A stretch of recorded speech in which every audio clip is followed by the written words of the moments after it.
Beberapa masyarakat percaya, suara tangisan itu berasal dari kisah masa lalu tentang tragedi yang terjadi di Curah Tangis. Konon ada seorang gadis yang menunggu kekasihnya datang di tempat tersebut. Namun, saat kekasihnya datang justru mendorong perempuan tersebut masuk ke jurang. Kepala gadis itu pecah karena terbentur batu dan tewas. Sehingga arwahnya disebut-sebut menghuni jurang tangis.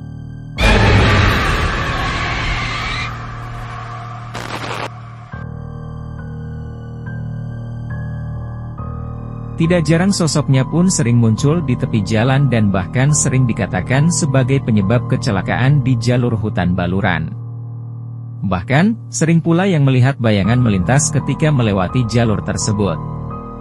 Terlepas dari cerita itu, jalur Curah Tangis tetap menjadi jalur terangker saat melintas di hutan baluran. Meski begitu, ada sebagian masyarakat yang tidak percaya.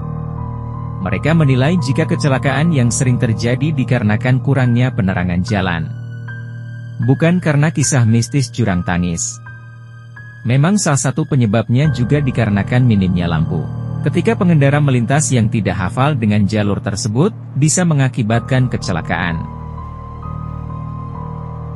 Hutan baluran yang juga dikenal sebagai Afrika Van Java terkenal keeksotisannya.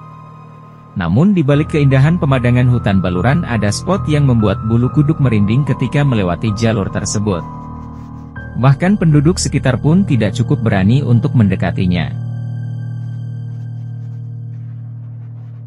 Keangkeran jurang tangis makin menjadi-jadi gara-gara banyaknya kecelakaan di jurang tersebut. Para pengendara yang terlibat kecelakaan mengaku bahwa mereka menghindari seseorang yang menyeberang secara mendadak. Masalahnya, jalan di jalur baluran ini panjangnya 24 km, dan membelah hutan. Jadi, kecil kemungkinan ada manusia yang lalu lalang di daerah tersebut. Selain orang menyeberang, yang sering ditemui saat berada di lokasi jurang ini ialah suara tangisan dari perempuan. Inilah yang membuat tempat ini masyhur disebut jurang tangis hutan baluran. Ada banyak cerita yang dipercayai oleh warga lokal imbas kemunculan tangisan ini.